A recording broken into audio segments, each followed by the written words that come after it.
जो आप कह रहे हैं पेपर लीक से जुड़े मामले को, ये तो सभी देख रहे हैं और अब परत दर परत खुलने लगा है। अब प्रश्न ये है जो कि ये ऐसा बराबर क्यों हो रहा है और इसमें नौकरशाही बहुत सक्रिय है और इसके बारे में शिक्षा विभाग के अपर मुख्य सचिव कुछ नहीं बोलते हैं और जगह उनकी बाँछें खिल जाती है।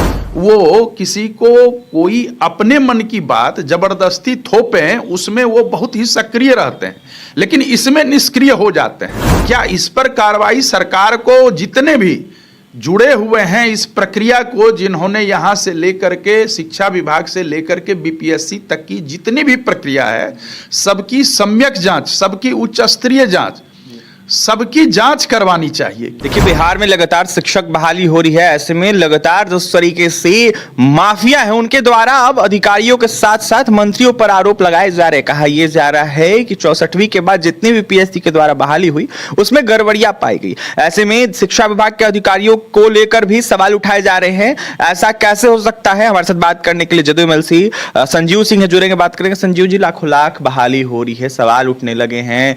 वीरेंद्र गुप्ता नाम के एक माफिया ने न्यूज चैनलों के माध्यम से आकर कहा है कि 64वीं के बाद जो भी बहाली हुई उसमें पेपर लीक का मामले आया है। ऐसे में कई सारे और माफियाओं का वो नाम ले रहे थे, बीपीएससी के अधिकारियों के साथ साथ और भी कई लोगों की बातें कर रहे थे वो। नहीं, ये तो सभी देख रहे हैं। ये जो आप कह रहे हैं पेपर लीक से जुड़े मामले को, ये तो सभी देख रहे हैं और अब परत दर परत खुलने लगा है। मेरा ये कहना है जो कि इतने युवा परीक्षा देते हैं, उनकी एक आकांक्षा होती है, उनकी महत्वाकांक्षा होती है, लेकिन उसकी तो हत्या हो जाती है, गर्भ में ही हत्या हो जाती है।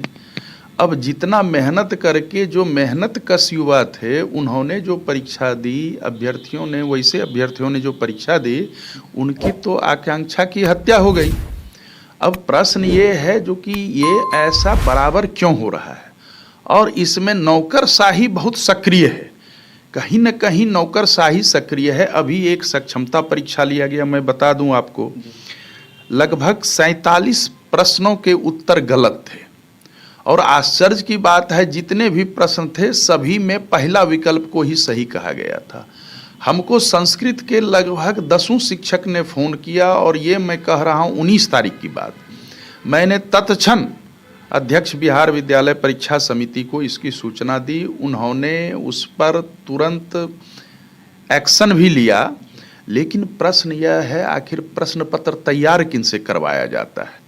मुझे तो यही सूचना है जो कि ये एक कंपनी को दे दिया जाता है, प्राइवेट कंपनियों को दे दिया जाता है टेंडर के माध्यम से, और कंपनी में तो पढ़े लिखे लोग होते नहीं, वो तो कहीं से क्वेश्चन बैंक उठा लेते हैं और वो ये कर देते हैं। फिर सॉफ्टवेयर बनाते हैं तो उसको गंभीरता से नहीं देखते हैं। तो जो दक्ष रहना चाहिए, जो इसकी एक प्रक्रिया है प्रश्न पत्र के सेटिंग के, मॉडरेटिंग की, वो सब तो नहीं की जाती है। सिर्फ कागज़ों में, अखबारों में, चैनलों पर दिखाने के लिए जो कि हमने लाखों शिक्षकों की परीक्षा ले ली, हमने 5 लाख शिक्षकों की परीक्षा ले ली, मुझे तो लगता है इसकी बृहत्तर जांच होनी चाहिए और इसके बारे में शिक्षा विभाग के अपर मुख्य सचिव कुछ नहीं बोलते हैं और जगह उनकी बाँछें खिल जाती है। वो किसी को कोई अपने मन की बात जबरदस्ती थोपें, उसमें वो बहुत ही सक्रिय रहते हैं, लेकिन इसमें निष्क्रिय हो जाते हैं। तो कहीं न कहीं तो है ऐसा मामला जो कि इसमें निष्क्रिय क्यों है, इसमें चुप्पी क्यों है, इसमें वो क्यों नहीं बोलते हैं कुछ भी। संजीव जी, एक और बयान उस माफिया का सामने निकल के, जहां वो कह रहे हैं कि बंगाल की कोई कंपनी है जिसको ब्लैक लिस्टेड कर दिया गया था, उसके द्वारा लगातार जो है टेंडर दिया जाता है उन लोगों को और उसके द्वारा सवाल बनवाए जाते हैं। इस तरीके की बातें आ रही है, कहां तक इसमें सच है? मैंने तो पढ़ा है, इस चीज को पढ़ा है, अखबारों में भी देखा है, जो कि किसी भी, अब बंगाल की हो कि जहां की हो, लेकिन मेरा ये कहना है जब आज ये धुआं है या आग का भी पता चल गया, तो इसके पहले भी तो निश्चित रूप से जब वही कंपनी है तो निश्चित रूप से की होगी।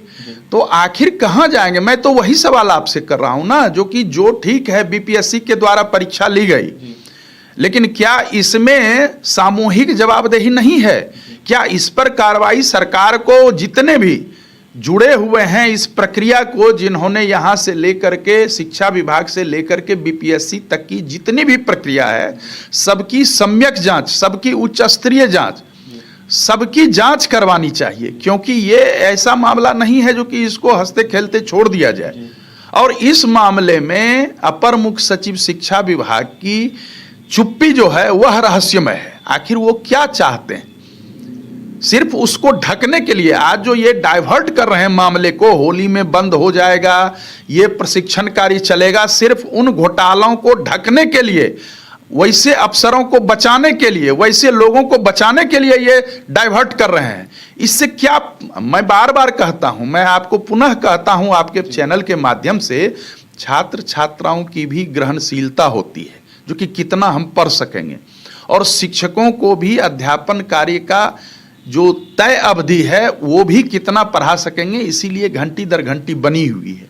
लेकिन सबको ताक पर रख करके, और जो विधानमंडल होता है, विधानमंडल के सदन में, मैं एक बात और कह दूं, एक बार उन्होंने गाली का प्रयोग किया था, जिन्होंने वायरल किया वो सस्पेंड हो गए, लेकिन जो गाली दिए थे वो वहीं के वहीं हैं और जो मन सो कर रहे हैं, उस पर सरकार कुछ नहीं कर रही है। निश्चित रूप से ये बहुत ही संवेदनशील मुद्दा है, और इनको तो तत्क्षण इस विभाग से तत्क्षण हटाना चाहिए। चूंकि इतना बड़ा विभाग इस तरह से नहीं चलता, हठधर्मिता से शिक्षा और स्वास्थ्य नहीं चलेगा। मैं बार बार कह रहा हूँ। ये भी आ रही है कि सिवान, छपरा, साथ ही गोपालगंज के छात्र छात्राओं को आरा लाया गया सेकंड फेज की बहाली को देखते उनको भी सवाल रटवाए गए थे। नहीं, देखिए, ये सब तो जांच का विषय है, इसमें जांच होनी चाहिए। चूंकि कुछ चीज़ों को बिना देखे कहना वो सही प्रतीत नहीं होता है। लेकिन इतना मैं कन्फर्म कह सकता हूं, जितना भी जो अभी परिदृश्य उभर रहा है, जो परीक्षा से संबंधित और परीक्षा फल से संबंधित जितनी भी बातें सामने आ रही है, पब्लिक डोमेन में आ रहा है, उसमें बहुत बड़ा रैकेट चल रहा था और पूर्व से ही चल रहा था। कोई ये TRE-3 या कोई TRE-2 ऐसा नहीं है।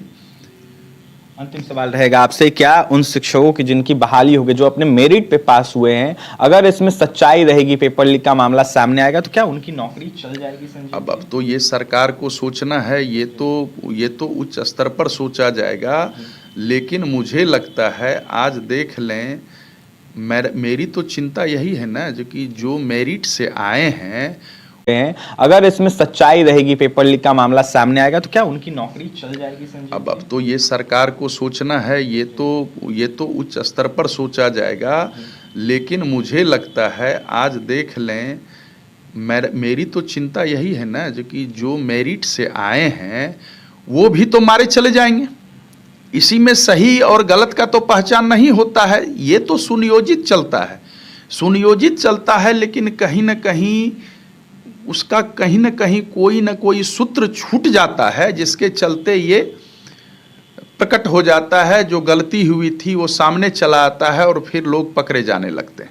देखिए, जदयू MLC संजीव सिंह थे हमारे साथ। ऐसे में जिस तरीके से पेपर लीक का मामला सामने निकल के आ रहा है, यूयू जांच कर रहा है, और माफियाओं के द्वारा जिस तरीके से बयान दिया जा रहा है, इसको लेकर बयान देते हैं। साफ कह रहे थे संजीव सिंह कि जांच होनी चाहिए, उन अधिकारियों की जांच होनी चाहिए जो बड़े पद पर बैठे हैं। ऐसे में के पाठक के साथ साथ BPSC के उन अधिकारियों की जांच होनी चाहिए जो BPSC में कार्यरत हैं। अब देखने वाली बात यह होगी सरकार क्या कुछ करती है, क्या कुछ होगा शिक्षकों के साथ जो BPSC के द्वारा बहाल हुए, ये भी देखने वाली बात होगी। और भी तमाम खबरों के लिए बने रहे हमारे साथ। बहुत बहुत धन्यवाद।